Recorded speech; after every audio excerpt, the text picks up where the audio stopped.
So now that we've got the strategy for impactful investments, we're going to reset the stage, but we're going to dig into building a better world the startup way. And speaking of impact, the Chief Impact Officer for the Brussels Global Review. Come on up here. Come on up here, madam, because I know I'm going to butcher the pronunciation of your name. It is?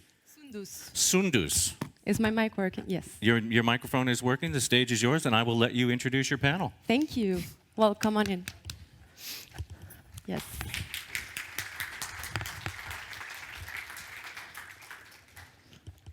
All right. Hello, everyone.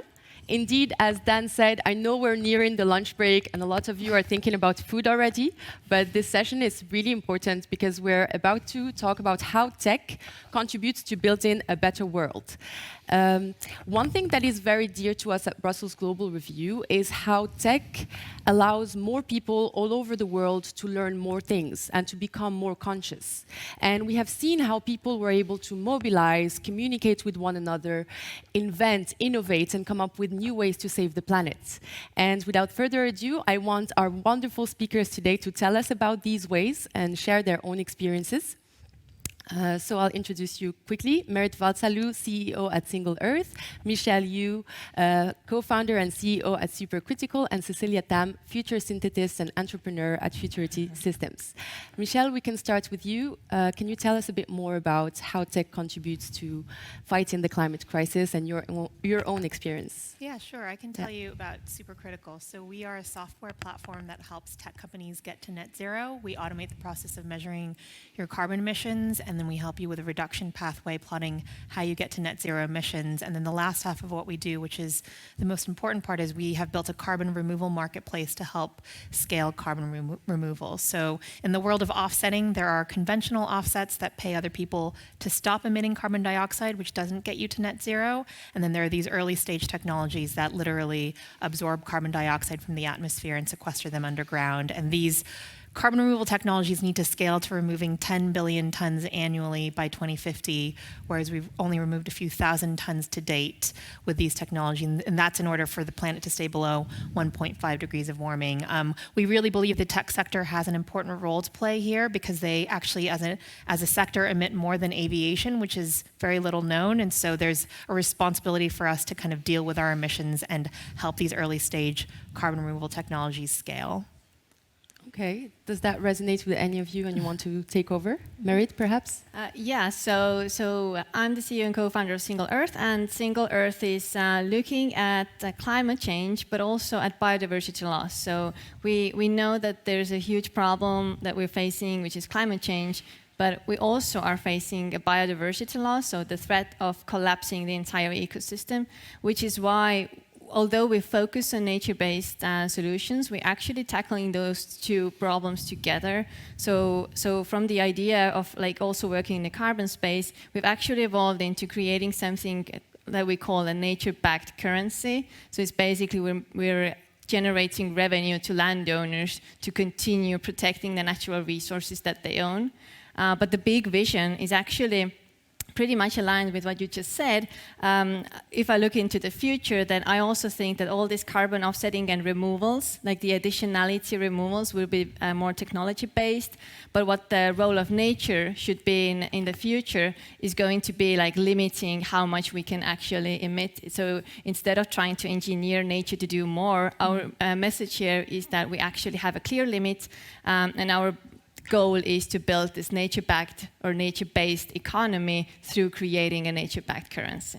Wow, and what has been the response amongst landowners and forest owners? Landowners are actually super intrigued by what we do because currently the carbon offsetting on all these markets are very much looking towards creating additional carbon and kind of like forcing them to do something. So, you know, cut down a forest and replant a new one, and then you can get a lot of carbon credits.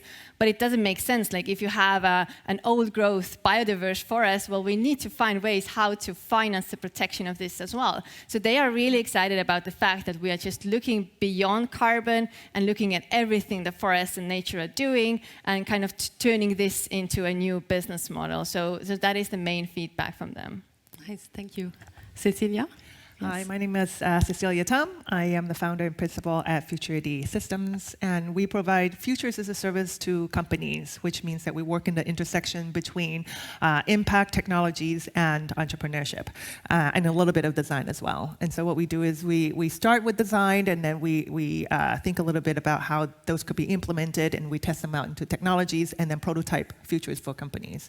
And so talking about impact-driven and building better worlds, one of the framework that we often apply is that, I'm a designer by training, and so often than not, we try to kind of think of conceptually a solution from the design realm. So we tap into our imaginations, and then from there on, we really test out our first validation, which is, can we even scientifically do this? And so we go look into scientific articles, academia, and once we have validated and proved that this is something we can do, then we test it out and look to see if we can scale this up. And that's an engineering question. And here we look at patents, and this is where technology is very important. And we look at some of the solutions that are already in place. And then the next question that we look into is, can we do this sustainably as a business? And so here we look at startups, we look at funding, and we look at a little bit of the ecosystem that is already existing. And so with this pipeline, you can imagine that this is, as you go from the imagination all the way to businesses, this is your maturity level of a particular technology. And then with this, we can give assessments to startups and companies alike to see where they can create impact based on these 3 different horizons. Okay, amazing. I want us to explore also how can we go beyond the easy fixes, let's say, and what are the challenges you foresee, not just for your own experiences, but for the tech sector as a whole, because this will be relevant for our audience. And by the way, quickly, I'd like to say we'll save 5 minutes at the end for questions, so prepare yourselves in case. Perhaps we can start with you again, Cecilia. Sure. I think one of the things that we need to start looking into or incorporating in our strategy is long-term thinking.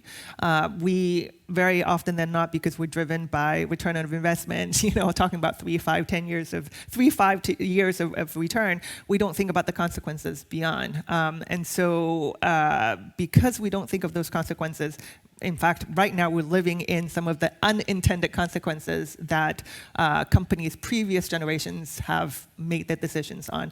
So that's something that I think we need to start strategizing on a company level, but as well as in the education level, where we need to start teaching these methodologies to children. Yes, I think.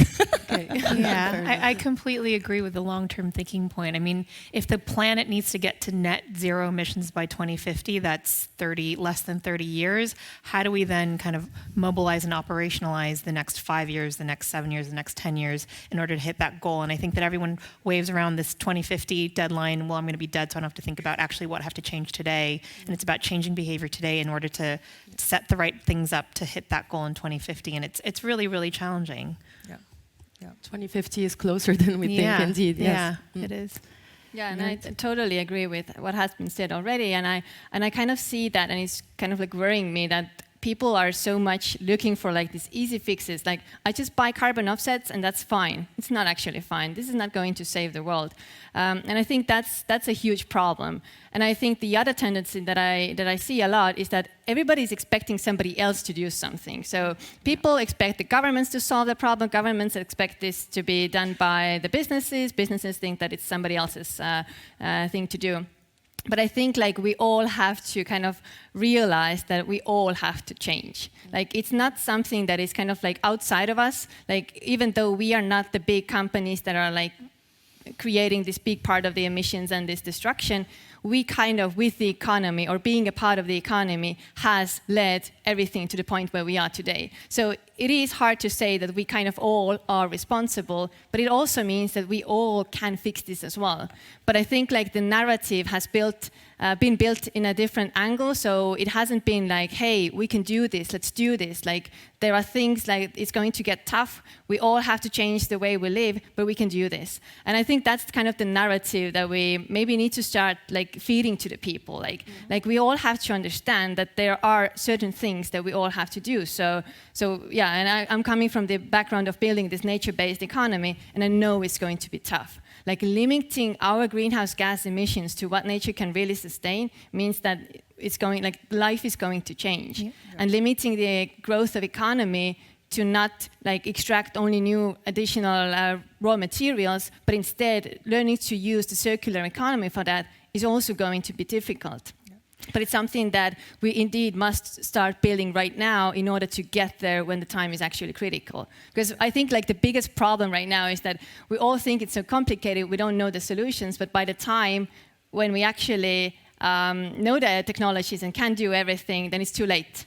So I think that's the main thing that is kind of like we need to have everybody more aware of this fact. I mean, one of the things I've been most encouraged by is that companies usually come to work with us because their team are asking them, what are we doing about climate change? And the most common role we work with at Supercritical is the chief people officer. So it's just an individual person at a company organizing amongst their friends to say, like, what is this company, what are we doing about our climate impact? What are our carbon emissions? Can we measure them? What are we, are we pushing back on AWS on how they're giving us their our usage of their carbon footprint? And that's kind of affected change in the company, and then you get the whole business to act. So I think everyone can affect change if they kind of look at their sphere of influence and the people they're directly working with or living with to kind of influence them. Absolutely, people are more aware. If that's okay, we have a few minutes left, and I know there's a mic somewhere over there with the man who's busy. Does anyone have any questions? Yes, wow, that's a very powerful hand. Could we pass the mic there, please? Yes.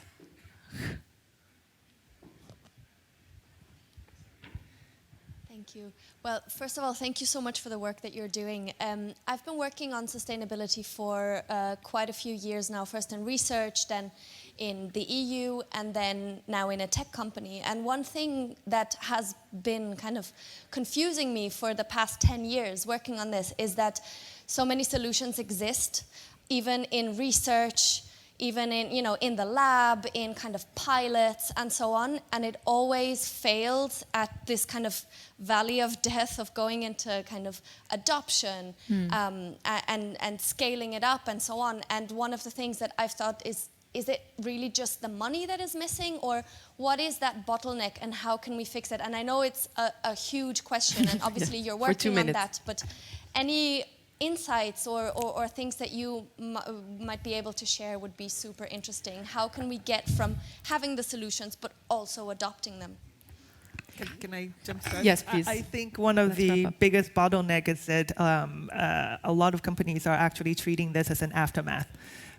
We talked about this earlier outside, but they first do whatever they need to do as a company, and then posteriorly, if they have generated damages, then they will try to fix it instead of really incorporating it as a foundation of their company. And the other thing that I think it's really important to understand is that there's a mismatch between a company's return of investment and any of the kind of the solutions that driving change, especially in climate change. They don't necessarily share that goal. And so there's a mismatch on, how do you add that as a layer, as a true value to the company instead of, just some posterior afterthought. And I think this is, a lot of companies are working that out. Okay, thank you. I'm afraid we don't have time for more questions. I see the next panel going on. But thanks everyone for these wonderful speakers. Let's give an applause. And yeah, let's go. Oh, so short. So short, indeed.